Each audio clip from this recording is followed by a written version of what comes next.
My name's Andrew Westcott. I'm Director of Public Affairs at Visa, and I'll be kind of coordinating things today. In terms of those sort of three big issues, we've got Uber v Sefton, which is litigation that's been running for several years now. We've also got a live government consultation on VAT fares that has really fallen off the back of the Uber v Sefton case. And then also HMRC tribunals that are going on the use of the tour operators margin scheme in the sector by some of the ride-hailers. So we've got three experts on all of these who are going to discuss and debate this now, but also I'd like to get questions from you as well. This is an opportunity. You've got about 45 minutes to ask any questions on this, so please do take the opportunity to ask these experts in the field on this. We've got Layla Bark-Jones in the middle, who's partner at Aaron and Partners, and has been representing Delta Taxis on the Uber v Sefton case. And then Nia Cooper, who's Chief Legal Officer at Visa. Nia's also my boss, so I need to be a bit careful what questions I ask her. And then finally, Jonathan Main, who's a VAT and indirect taxes partner at MHA. So thanks to all of you for coming today and giving your time. I'm going to hand over now to the experts and ask them to do a brief introduction to the specific topic that they're going to be sort of addressing today, and hopefully that will kind of whet your appetites and get some questions going. So Layla, I'm going to go to you first to talk about Uber v Sefton. Thank you. That is on. Two lawyers and an accountant. You didn't turn up for the patter, so straight to it. The case that we're currently dealing with at Aaron and Partners is often referred to as Uber versus Sefton. Weirdly, Sefton Council aren't a part of this case at all, so that's a bit of a misnomer now. But this is a case that's heading to the Supreme Court in July, and it's a case that affects England and Wales outside of London. So you may already know that in London there was a case a couple of years ago which forced VAT on all private hire fares. And if you're operating in London and you didn't know that, then you may fall foul of VAT in London. This case has sort of grown legs from that, and this is going to the Supreme Court, the biggest court in the land, for at least 5 of the country's best judges to decide on your industry and whether private hire must charge VAT, and that's not really the question before them, but it's the effect of it, as a result of a determination about the law that covers England and Wales outside of London. So if you're operating in England and Wales outside of London and you're not currently charging VAT, this is the case that will potentially completely change your business model. So it has a potentially seismic change to the industry. And for those that are collecting fares in cash, this is going to completely rip up the rule books for you. So that's where we are. It's been going since May 22, I think, and it's gone through every stage. So the last stage, I actually came here last year and announced that I was a loser, but I'm glad to say that's not the case now. But let's see next year. The Court of Appeal, we were successful. Uber lost, and VAT doesn't have to be charged in England and Wales as a result.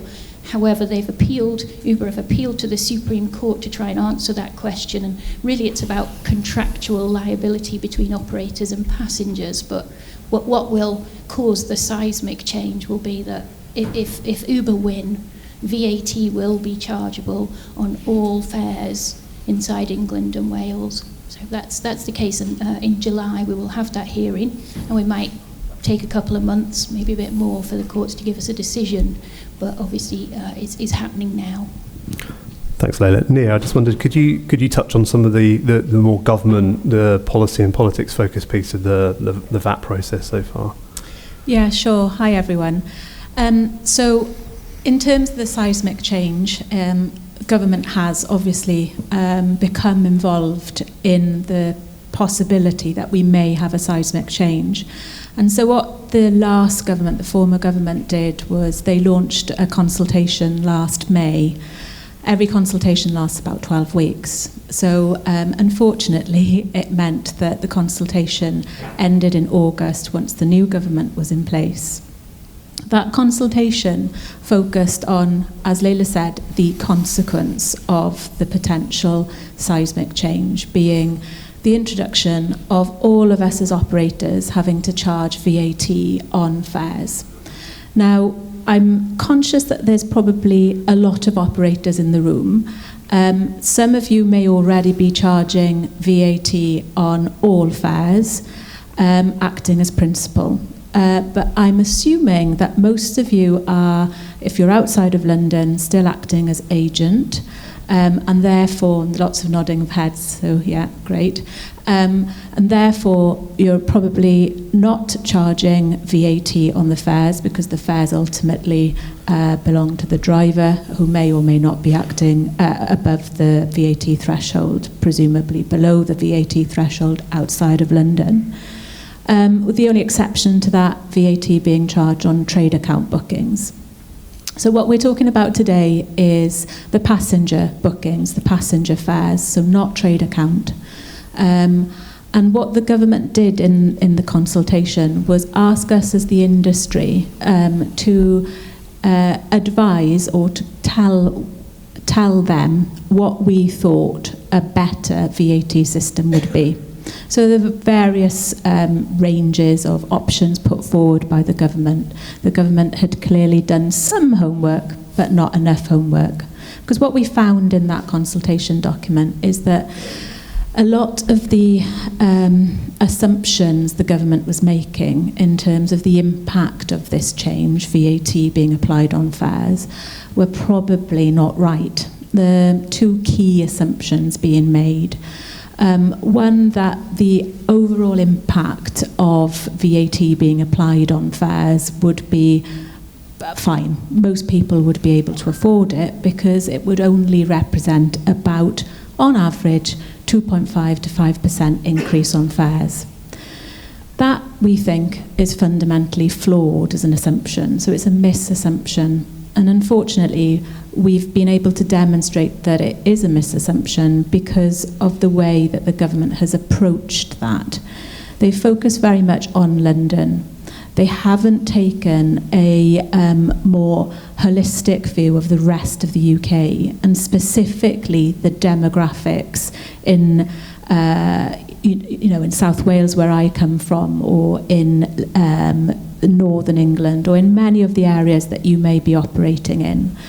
And the issue then being is that they've misrepresented the increase in fares. When we've looked at this and we've gone out and surveyed, many of you will have taken part in our survey, many of you will have helped us make this conclusion. But when we've looked at this internally, in order to go back to the government to explain why their assumption is flawed, we've been able to demonstrate that the increase on fares is far likely to be closer to 20%.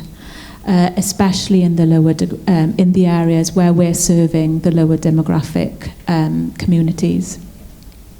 The other point being made is that this change is really already happening across the UK because of the change that Leila mentioned from a legal perspective that's already in play in London. So in London, the case has gone through VAT, and every operator should be operating as principal according to TfL guidelines at the moment. It then follows that VAT should be charged on fares. The reality is that that's not actually happening. So all in all, there's a government consultation that closed in August. We're now waiting for the result of that consultation, really. And we've been waiting since last August. We are hoping that something will come through imminently, but we have no idea when. So it's really down to us, that the opportunity is still there for us to contact our local MPs and get involved in that consultation so that everybody is aware of our concerns as an industry, of the impact this would have, because we wouldn't want government to be making any changes to VAT policy without understanding the real, true implications of that on the communities that we serve. Thanks, Nia. And Jonathan, if you could just touch on the HMRC Tom's cases, please. Yeah, sure. Thanks, Andrew. I was also watching audience members while I spotted these two gentlemen here. You must be operating in London. Yeah. I escaped. 50-50 then. Got one right. I was waving my hand because I want clarification. I'm an operator with a single vehicle, so as long as my turnover is still less than 90,000. If you're an operator with a single vehicle, that's correct. Yeah. So, Jonathan Main, VAT partner at MHA. I think I was in my mid-30s when this whole problem started. I think I've aged a bit since. Been doing VAT for decades now and not seen anything quite as messy as this, because you've got non-VAT cases that have been mentioned, Uber Sefton, TfL versus Uber, you've got the Uber Aslam case, all of which are reaching a crescendo of moving a market and yet uniquely are not labelled as VAT cases, which is a very odd position to be in, and therefore not surprising that it's hard to follow. Now, Andrew mentioned a particular case involving Bolt that has so far gone through the first tier tribunal, which is the first court you go to if you've got an intractable dispute with HMRC and you can't settle it. And that was the case for Bolt. They went to the first tier tribunal. They've been now to the upper tribunal, which is basically the High Court. And Bolt have won twice. And for those who read PHTM magazine, I had an article in there last month, Bolt 2, HMRC nil, because Bolt have succeeded in arguing, although they're a principal, although they are therefore liable for VAT on the fares that they collect, they argued they should only have to account for VAT on the profit that they make as the operator, not on the full price paid by the passenger for the fare. And that's key.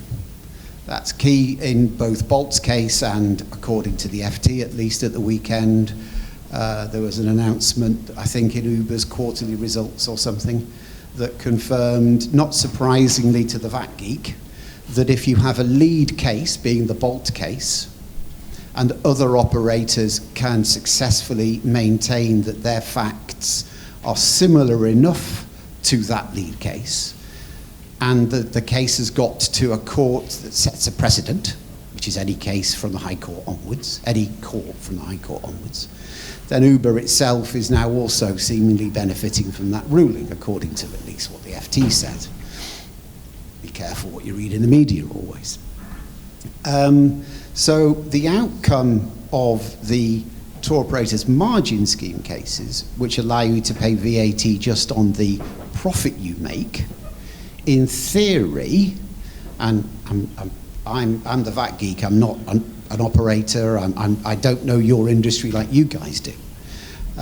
Does that equate to what you charge the drivers today for use of the systems that allow them to take fares? If the answer to that is effectively yes, and it feels like it ought to be, then tour operator's margin scheme leaves you in a place where the VAT bill that you've got is no higher than it would be when you're acting as an agent, only accounting for VAT on the charges you make to the drivers, assuming that you are, as an operator, registered for VAT. So that's what Bolt's about. Nia touched on the consultation, which is stuck, probably stuck until after Uber Sefton's got through the Supreme Court. We've got the decision so that the Treasury then know what they're dealing with in the rest of the country. One of the key things in the consultation is a margin scheme that the Treasury was at pains to say was not the tour operator's margin scheme.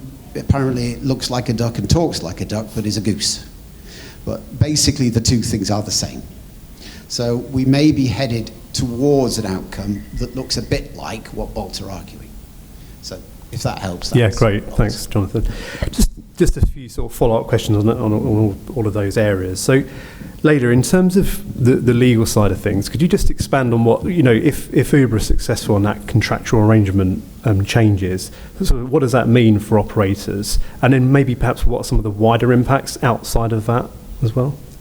So the case, as I say, the implication that everybody's concerned about is VAT, but the case is about contracts, which usually clears the room, so I'll keep it brief.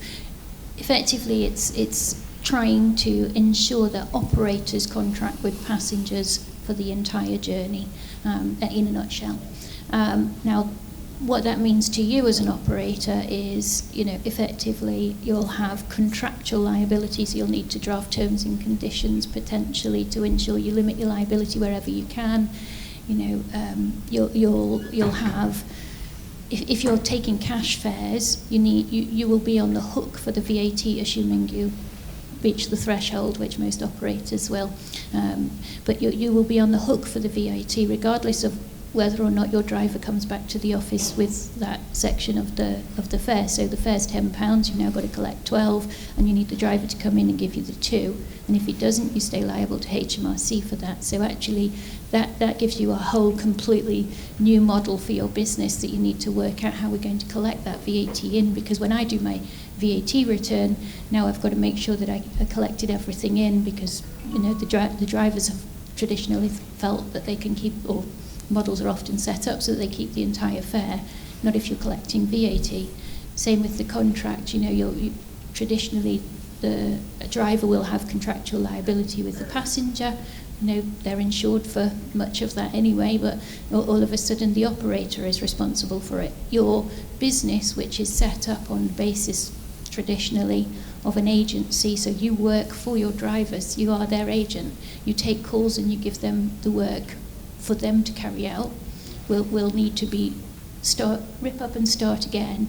It will be your work, and you will be responsible for it, including the VAT, including all of the contractual liability, and your driver will need to come back to the office with cash in hand, which I know will be really difficult for operators in the real world, and how you're going to manage that liability, because HMRC don't really care how you got the cash. They just need to know that you charged it and you're now responsible for it. You as an operator are responsible, not your driver. Your driver's responsible for collecting it. It's completely, from a traditional model, it's rip it up and start again. So it has the potential to need to remodel most operators' businesses, certainly those who are all doing agency model, including terms and conditions, how you collect fares. If you have a model that operates like Uber, who already charge VAT, so the outcomes for the case that they're bringing to the Supreme Court won't affect them in the same way as it will for traditional operators.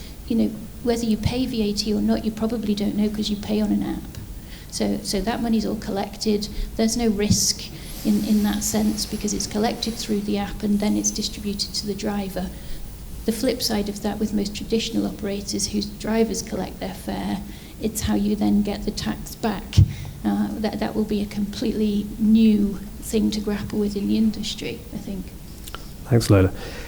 Nia, Jonathan referenced it in his opening remarks, but one of the challenges with lobbying government on this has been getting them to act when they've got litigation ongoing. I just wonder if you could sort of expand on why it's so important for government to act on this VAT issue now, ahead of any decision that comes through the courts. Yeah, so once the decision, maybe to answer that, I just need to explain what is likely to happen if we lose. So if Uber wins and Delta and Vizu lose, what would then happen? Which then leads on to answering your question. So 2nd of July, we're in Supreme Court. Decision will come probably within the next 3 to 6 months. We don't know exactly when. So that will be another daily review of the emails with a lot of nerves and trepidation. But ultimately, we will receive that judgment, as will everybody. All the local authorities will also receive it. And let's assume for a moment that we lose on this occasion. That's the final determination. So we will have certainty across the industry. So now all operators, from a licensing perspective, to comply with licensing legislation, need to act as principal in relation to all legal purposes, as Leila just mentioned. So focusing Now, on practical changes immediately would be, from a licensing perspective, the local authorities would then be under an obligation to ensure that they are enforcing the law in accordance with the judgment that we've just had, which then means that local authorities could, at that point, approach things in their own way. And as we know, there are 303 local authorities in England and Wales, and they all do things slightly differently, which is very difficult for operators that have various or multiple licences in neighbouring communities or just across the UK. So the problem that we've got is that we don't know how local licensing authorities are going to implement these changes. Kind of makes sense, but not really, because if they do it on licence renewal, we've all got different renewal dates. So we'd all become principal at different times. So they then, what then would make a good idea is if everybody acted at the same time and asked everybody to implement the changes at the same time at a specific date in the future. So that everybody changes to principal at the same time. Everybody's got the time available to make sure that they understand exactly what Leah has just taken us through, but also dispatch system providers probably need to adapt their dispatch systems because they need to be producing VAT receipts. At the moment, drivers would usually just write out a card for most of us. Going forward, if this change comes in, there'll need to be VAT receipts issued, and the software providers will help us do that, no doubt, but there needs to be time to build that in. So to answer your question, I think the implications are that we need government to be confirming at this point in time what is the strategy in relation to VAT. Because as soon as the law is changed, that law will become enforceable. And as soon as it's enforceable, licensing authorities will be under an obligation to make sure that we're all complying. And we all may have to comply at different times. Ultimately, from a passenger's perspective, they could be taking a journey from Shrewsbury to Birmingham. And in Shropshire Council has said, oh, you're not principal until your renewal date, and that's in 2 years' time, so you're fine to carry on as you are. No VAT charged on the way out. But then, because they're booking a taxi, the same taxi, it could be same driver, could be different operator, but they are coming, they booked it in Birmingham, maybe that day, maybe the next day, maybe a month later, but coming back to exactly the same place. And the operator in Birmingham, because Birmingham Council has implemented it differently, has forced the operator to become principal. So VAT is charged on that fare coming back. So from a consumer perspective, it's bonkers. Because it's the same journey, the same number of miles, but 20% difference in price.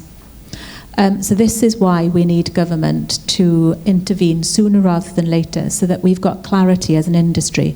Whatever the outcome may be, as an industry, we're going to have to deal with it. This is not going to go away. We probably do need government intervention. I think everybody, all the parties in the room would prefer not to have to deal with this, because what we do need is an even playing field. We can't have the ride hailers using TOMs and the rest of them of us not having the wherewithal to use TOMs, perhaps, although what Jonathan said earlier is helpful. But there's a big risk in VAT on fares. It's probably the greatest change in our industry that we've had to deal with since 1976, to be honest. So hopefully that gives a flavour as to why government needs to address it now, because if we wait, the changes are just going to come through. So we need that government consultation, clarity, sooner rather than later. And the way that we can encourage the government to come forward and give us that information is to speak to local MPs, highlight this with all your local MPs. I really urge you to do that. And if you need support on how you do that, more than happy to share experiences with you after this session. Oh, thanks, Nia. I'll take that as a good sign. The answer was good. I've got lots of questions I could ask, but I thought I should come out now to you in the audience. So I've got a hand up straight away. Yeah. You were talking about the changes that might have to be... Oh, sorry, we've got a mic coming. Oh, crikey, that's a bit loud. Got a mic coming. Thanks. You were talking about the changes and the fact that operators are going to be responsible for collecting the VAT if the Supreme Court finds that they're acting as principal. What are the practicalities that operators are going to have to do to put that in place and make sure they're accounting for the VAT correctly? Am I on? Yes. Thank you for the question. I think let's assume in answering that, to keep things as simple as possible without talking about margin schemes and tour operators' margin scheme, the key thing is if the income is going on your VAT return as the operator, all income, whether street or cash business, however it's called, or contract, principal business, schools, etc. If all of the income earned as a result of journeys made is going on your VAT return, the key thing you've got to collect is how much is that? How much is that? So you're required to make sure that all of the drivers report back to you as the operator on all of the fares that have been collected, so that you can then work out what taking the VAT fraction out of the cash receipt, it's 1/6, so you can pay 20% VAT to HMRC. And that, from a reasonably ignorant perspective, as someone not running a taxi business, feels like a really big change from where you probably are today. And that for me would be the biggest system change, the biggest software change, I suppose. I think at that point I might hand over to someone who knows a little bit more about it. Yeah, conscious I've seen a couple of hands raised, and I'll come to you in a moment. So I think, it's dispatch software changes, but also many of us are, I would consider many of us to be traditional private hire operators, and with that, many of us are still charging our customers, the drivers, a weekly fixed rent. And then the fares they collect, they keep. Corporate accounts, there's a way of offsetting, but it's that fixed weekly rent that we would really need to review, and the mechanism from a accounting perspective on a weekly basis, perhaps, that you'd need to look at to make sure that you offset and you get the 20% back on all fares. Okay. Thanks. Mark's got a question down here. Could we get the mic to the front, please? Thank you. Thank you. One thing that strikes me here is we seem to have already settled into an argument of whether it's a TOM scheme or it's full VAT. It strikes me that we're missing a point here. When I read the consultation and we responded to the consultation, the argument that we should be paying VAT or not VAT is still very much part of it. And the main argument as to why private hire should not pay VAT is that public transport is not VATable. So buses, trains, trams, everything else, no VAT. We have seemed to be accepting meekly that private hire should just continue to pay VAT, when in fact this is the most ecologically friendly system of public transport. It's the only one that operates 24/7. I mean, you could argue that a bus with 60 people in it is more eco-friendly than the 20 taxis you'd need to carry those same people. But not if those 20 taxis are electric taxis and the buses are dirty old diesel. So are we not missing a point here? And why are we not pursuing this argument that this sector, the private hire sector, should be VAT exempt in the same way that a bus or a tram or a train is? I don't think, so very, very good point, and it's not a point that's gone unnoticed for sure with probably anyone who has made a submission to the government consultation. Certainly Visu's government consultation did very much focus on that, and a lot of our lobbying effort has been with that front and centre. You're absolutely right. From a parity perspective, why should our industry be constantly the weaker cousin that's always thought of last and disadvantaged? So completely agree with you. The consultation does mention that. Our consultation response focuses on that, but at the same time, to get the traction that we need from government, we've had to really assess the likelihood of zero-rated for PHV journeys, and that's why for a lot of our discussions and debates, we have had to look at the margin scheme option from our perspective. But that's not to say that we're disregarding zero-rated as an option for government. We've certainly majored on that. Likelihood in this economy, we think, is quite low. Can I just add that we're not meekly accepting VAT, and credit to Delta and Visu, who are fighting tooth and nail to prevent VAT in England and Wales through this case, and have won at the Court of Appeal and continue to fight up to Supreme Court. And the answer to no VAT for private hire in England and Wales is to protect the agency model and win the case. And then that doesn't become an issue for the rest of the England and Wales models that currently don't charge VAT. And so I would urge you to get involved with the case and follow the case and support the case, because actually that's the answer. We're talking about VAT as the impact if things don't go our way in the Supreme Court. So if we win the Supreme Court, none of this is a problem. But as Nia says, because we don't know how quickly local authorities would roll out the ruling from the Supreme Court, we're giving the forewarning that VAT could be coming if we lose. So it's certainly not meekly accepted that VAT applies, and two operators are fighting tooth and nail to prevent it. I think there's two things. To your point, absolutely, I completely agree that there's a lack of a level playing field between different forms of public transport. It could change now because post leaving the EU, we're allowed to set our own VAT rules, so there's nothing to stop that happening. I think the difficulty is, Nia alluded to the economy at the moment, whether the government's willing to give up the VAT it's earning at the moment. I think one of the other points, what we've got at the moment, part of the mess, is we've got a TfL decision which says that you're supposed to be licensed as principal if you're licensed by TfL. We've got a position in the rest of the country which, as things stand, we've got a Court of Appeal decision in the Uber Sefton case, as it's called, which says you can continue to be an agent.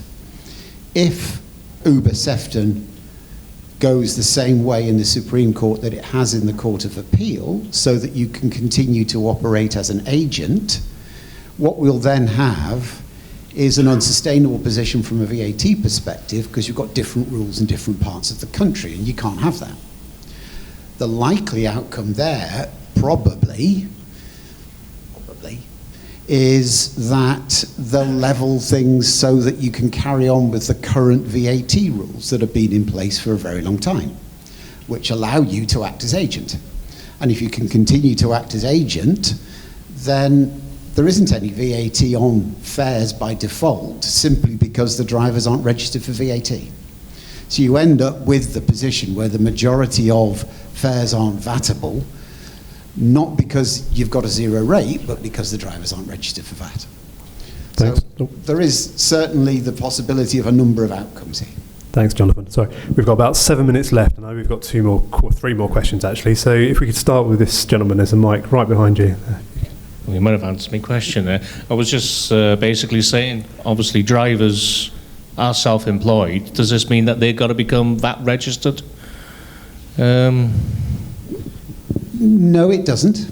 No, if what we're playing with here is the model in which the operator becomes a principal, then no, there's no requirement for that to happen. The VAT rules that apply to drivers will be the same tomorrow as they are today. So if a driver, whether it's a hackney driver or a private hire driver, self-employed, therefore, as long as their individual income remains below £90,000 a year, which is the VAT threshold, then no, they're not required to register. So obviously, basically, the VAT should only go as far as commission charge, really, not down to the fares. Yeah, that's the best outcome. Yeah, the status quo. Yeah. This gentleman here. So I know you did put your hand up first, but just from a logistics point of view. Good go for it. afternoon, panel. First of all, I would like to ask you that why the government is insisting to collect the VAT from the operators. Did you have a second part to your question as well?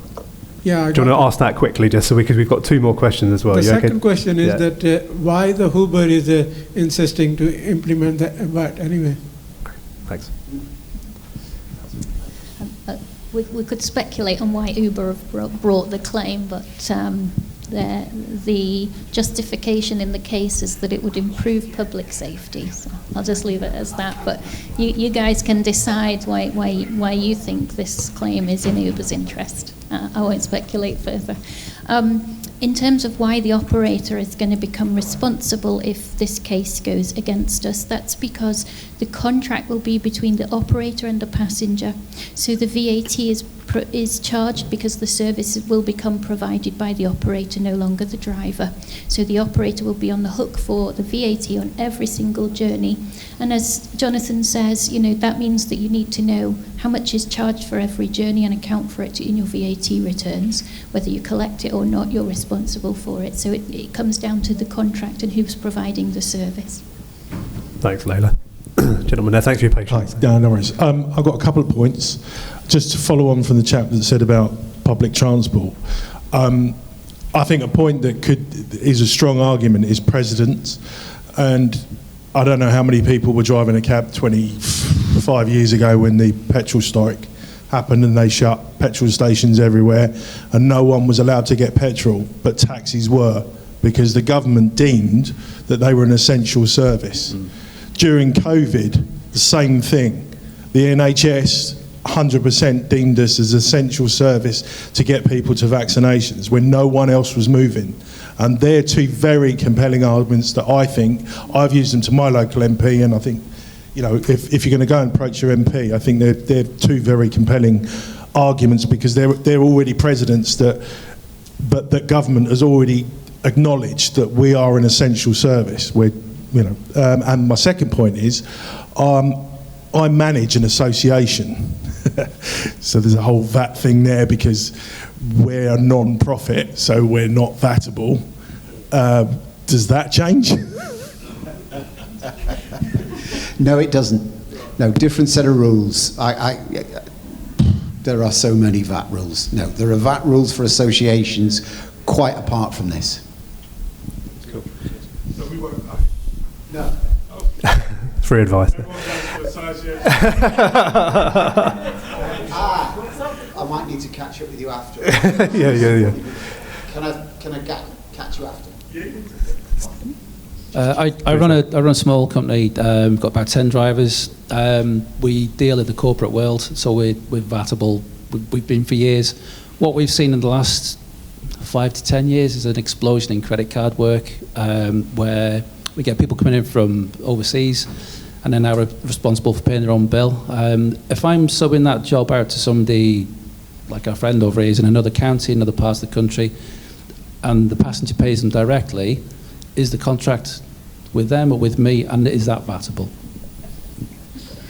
It's a question that the court has not grappled with, and it is something that we have raised as an issue, because the question really relates to a particular section in a particular act which says the operator makes a contract with the passenger, and whether that is the operator who takes the booking or the operator who subcontracts, the answer won't come from, I don't think, the case. It'll come from HMRC guidance further down the line, and it's a very good question, and the answer is nobody knows. So I'm sorry we don't have the answer for you, but it certainly isn't resolved. I don't think it's resolved in London either, but it would be HMRC guidance. Most likely, it's the person that takes the booking.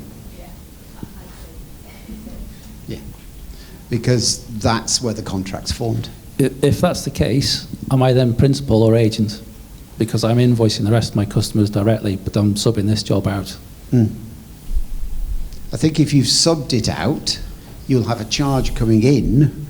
They pay the driver directly in the car. Yeah, I'm probably going to need to shut up at this point. I can cut in here now, John. Again, happy to have a chat after and see what we get to, but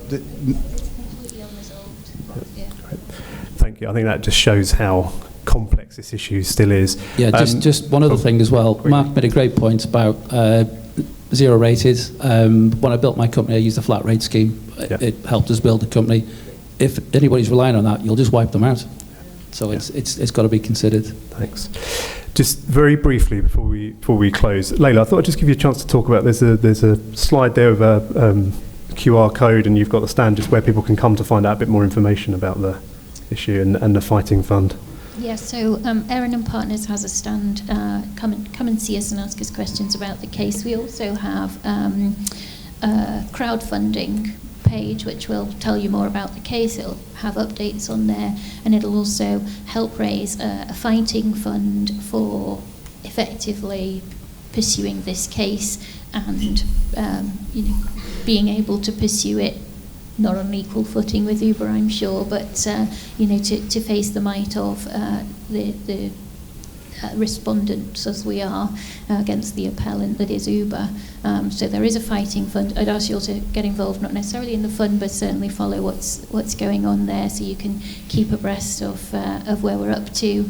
The hearing, as I think Nia said, will be the 2nd of July, but we might wait a little time, so we'll keep that refreshed and updated. Thank you. Great. We'll close the session off now. Thanks to everyone for your questions, and thanks to the panelists. I think one thing that Jonathan alluded to is that this time last year, both him and Layla stood up and spoke about this topic, and we pushed the urgency then, and we've been pushing it for a year. I think it's really important that everyone carries on getting behind this and keeping the momentum up. So, but I'd really like to thank our panelists for sharing their expertise and their time today.